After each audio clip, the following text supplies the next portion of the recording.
NEET exam में फर्जीवाड़ा उजागर होने के बाद एनटीए पर कई तरह के सवाल खड़े हो रहे हैं।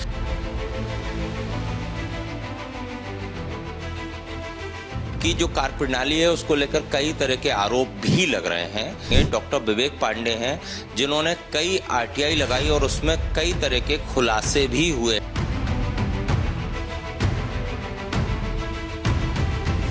कि एनटीए जो है, जो एग्जाम देने वाले छात्र हैं, उनसे कितना पैसा कमा लेता है। नीट एग्जाम में फर्जीवाड़ा उजागर होने के बाद एनटीए पर कई तरह के सवाल खड़े हो रहे हैं और एनटीए की जो कार्यप्रणाली है उसको लेकर कई तरह के आरोप भी लग रहे हैं, चाहे वो एनटीए के अधिकारी हों। और अब इस मामले में चूंकि सीबीआई जांच कर रही है, लेकिन हम एक ऐसे शख्सियत से बात करेंगे, डॉक्टर विवेक पांडे हैं जिन्होंने कई आरटीआई लगाई और उसमें कई तरह के खुलासे भी हुए हैं कि एनटीए जो है, जो एग्जाम देने वाले छात्र हैं, उनसे कितना पैसा कमा लेता है। और इस टेलीफोनिक इंटरव्यू का मकसद हमारा ये है कि ये बताना कि एनटीए कितना पैसा कमा लेता है और लेकिन एग्जाम सही तरीके से कंडक्ट नहीं कराता, जिस वजह से इस तरह की धांधली सामने आती है। डॉक्टर विवेक पांडे हमारे साथ फोन लाइन पे हैं क्योंकि वो फिजिकली हमसे फिलहाल नहीं मिल पा रहे हैं। विवेक जी नमस्कार। विवेक जी, मैं ये जानना चाहता हूं कि आपने ये जो नीट एग्जाम को लेके जो एनटीए एग्जाम कराता है उसके लिए किस तरह की आपने आरटीआई लगाई हैं? देखिए, 2019 से एनटीए नीट का पेपर कराना शुरू किया था। तो एनटीए गठन के बाद से ही हमने प्रयास किया था कि कितना ये फॉर्म शुल्क के आधार पर पैसा कलेक्ट करते हैं। तो पहली आरटीआई मैंने 2019 में फाइल करी थी, जिसमें एनटीए ने मुझे बताया कि उन्होंने फॉर्म शुल्क के आधार पर, नीट के फॉर्म शुल्क के आधार पर 192 करोड़ रुपए कमाए, जमा किए। फिर मैंने उनसे पूछा कि आपने इसमें खर्चा कितना किया, कि आपने एप्लीकेशन फॉर्म फीस के बेस पे 192 करोड़ रुपए कमाए, तो आपने इसमें खर्च कितना किया, कितना ब्यौरा दीजिए। तो एनटीए ने इसका मुझे जवाब नहीं दिया और एनटीए ने मुझे उत्तर में ये बताया कि हम एक नॉन प्रॉफिटेबल ऑर्गेनाइजेशन है, तो हम इससे कोई कमाई नहीं करते, ऐसा वो कहना चाहते थे। फिर दोबारा से मैंने 2020 में एक और आरटीआई लगाई। इसमें मुझे पता चला कि एनटीए ने 200 करोड़ रुपए कमाया नीट के फॉर्म शुल्क के आधार पे। और 2021 का भी अगर आप आंकड़ा देखेंगे तो करीब करीब 173 करोड़ रुपए जाता है। तो 3 साल के अंदर अंदर 19, 20 और 21 के अंदर में एनटीए ने करीब करीब 5 अरब रुपए के आसपास की एक मोटी कमाई करी। लेकिन उन्होंने ना कोई ऑडिट रिपोर्ट जारी करी, ना उन्होंने ये बताया कि फॉर्म शुल्क के आधार पर जो पैसा जमा किया उसका कहाँ पे खर्चा किया है।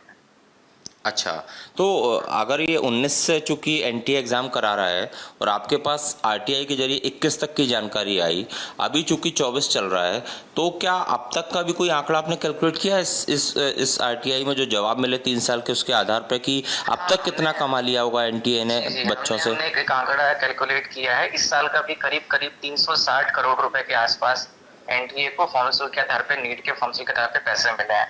तो अगर हम पिछले 19 से लेकर के 2024 का अगर आंकड़ा निकालते हैं तो ये करीब करीब जगह 1100 से 1200 करोड़ रुपए के आसपास। अच्छा, जो एनटीए ने पिछले इतने सालों में नीट के फॉर्म शुल्क के आधार पे कमाया है। अच्छा, और एक और जानकारी इसमें आई है कि जो बच्चे ऑब्जेक्शन उठाते हैं ओएमआर सीट में या आंसर की में, उसके जरिए भी एनटीए पैसा लेता है? जी बिल्कुल, उसमें भी एनटीए पहले 1000 रुपए लिया करता था और करीब करीब 1 करोड़ 30 लाख के आसपास इन्होंने पैसा 2019 में और कमाया था इसके ऊपर। और बाद में हमने इस पे लगातार आरटीआई करके इस मुद्दे को उठाया, तो एनटीए ने वो जो शुल्क था चैलेंज का, उसको 1000 रुपए से कम करके 200 रुपए कर दिया था। अच्छा, मेरा आपसे इस इंटरव्यू का मकसद ये है कि जब एनटीए लाखों बच्चों से इतनी फीस ले रहा है एग्जाम कराने के बदले, जिसमें आप बता रहे हैं कि जो आंकड़ा है 1100 करोड़ से ज़्यादा का हो चुका है एनटीए के प्रॉफिट का, तो ये फीस ली जाती है इसलिए कि बच्चों को सही से एग्ज़ाम की सुविधाएं मिले और एग्ज़ाम में किसी तरह का फर्जीवाड़ा ना हो, गड़बड़ी ना हो। लेकिन अभी ये जो धांधली सामने आई है, तो क्या आप सिर्फ पैसा लेकर वो अपना प्रॉफिट आपस में डिस्ट्रीब्यूट कर लेते हैं, या जो भी है एग्ज़ाम सही से नहीं करा रहे हैं ना? धांधली इसीलिए तो हो रही है, पेपर लीक तो इसीलिए हो रहा है। नहीं, बिल्कुल इसमें एनटीए का पूरी तरह से फेलियर है, क्योंकि अगर आप इतनी मोटी कमाई कर रहे हैं, एक बड़ा अमाउंट बच्चों से ले रहे हैं, तो आपको बच्चों छात्रों को साफ सुथरी परीक्षा देना चाहिए। मैं ये बात कर रहा हूँ 1100-1200 करोड़ रुपए बहुत बड़ा आंकड़ा है। और आप देखेंगे हाल ही में खबर में आया है कि ट्रांसपोर्टेशन के समय पेपर लीक हो गया, इन्होंने ई रिक्शे में पेपर भेजा और कई जगह पर सीसीटीवी कैमरा नहीं लगाया, कई जगह पर सिक्योरिटी प्रोटोकॉल फॉलो नहीं किए गए।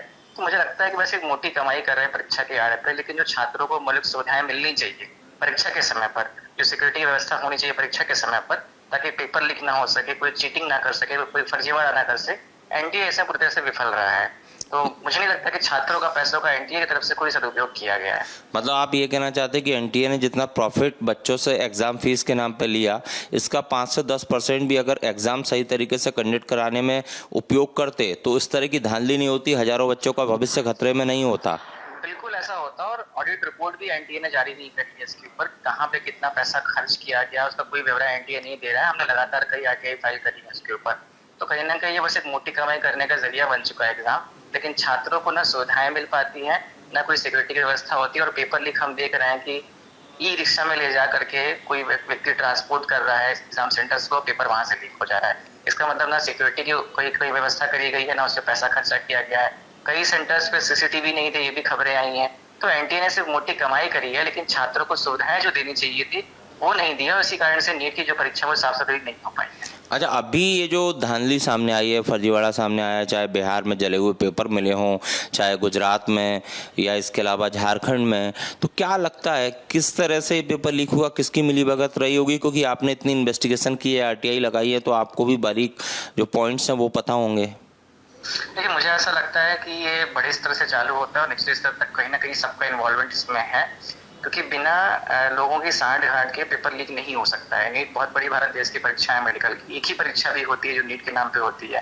तो अगर ऊपर से कोई नहीं मिला हुआ है, नीचे तक कोई नहीं मिला है, तो पेपर लीक नहीं हो सकता। बिहार में देखा हमने कि एक रात पहले पेपर गायब कर दिया गया वहां से, जहाँ पे ट्रांसपोर्टेशन के समय पेपर रखा जाता है। हमने गुजरात में देखा कि सेंटर फिक्सिंग कर दी गई है। कुछ छात्रों ने हजार किलोमीटर दूर जाके एक पर्टिकुलर सेंटर लिया। तो सेंटर अलॉटमेंट का काम तो एनटीए का होता है, जो परीक्षा कनेक्ट करवाती है एजेंसी। तो बिना उनके सहयोग के 16, 17, 18 छात्रों को जो एक किसी एजेंसी के थ्रू गए एक सेंटर कैसे मिल सकता है? हमने ये दिल्ली में भी देखा कि कई मुन्ना भाई बैठ के पेपर दे रहे हैं, जो हम व्यापक घोटाले के समय सुनते थे। आज ही वही कहानियां हो रही हैं। तो मतलब सिक्योरिटी प्रोटोकॉल भी फॉलो नहीं हो रहा है, आपका पेपर भी लीक हो जा रहा है, सेंटर भी मिक्सिंग हो जा रही है, फिर कहीं ना कहीं सेंटर फिक्सिंग कर दे रहे हैं आप। तो कुल मिलाकर के जो भ्रष्टाचार एनटीए की तरफ से हुआ है, इसमें सबकी कहीं ना कहीं मिली भगत है। तो सीबीआई जब इसकी जांच करेगी तो सब बड़े बड़े लोग पकड़े जाएंगे, मुझे लगता है। ठीक है, तो देखिए, डॉक्टर विवेक पांडे हैं, इन्होंने आरटीआई लगाई, उसमें खुलासा हुआ 19, 20, 21 का इनको आरटीआई से जवाब मिला, जिसमें कि 5 अरब से ज़्यादा जो रकम है वो एनटीए बच्चों से कमा चुका था फीस के नाम पर। और 19 से एनटीए ने एग्जाम लेना शुरू किया है। 24 तक का भी आंकड़ा विवेक पांडे बता रहे हैं कि लगभग ये 1100 करोड़ से ज़्यादा का होता है। और इनका साफ तौर पर यह आरोप है कि अगर एनटीए सही से एग्जाम कंडक्ट करवाता, बच्चों को एग्जाम की सही सुविधाएं, सही मॉनिटरिंग, सीसीटीवी और ट्रांसपोर्टेशन सही से करता, इस जो अमाउंट का जितना बच्चों से एनटीए ने कमाया है, 5 से 10% भी अगर खर्च करता तो शायद इस तरह की धांधली ना होती। कैमरामैन संजय अंकिल के साथ Satyavijay Singh, Republic media network.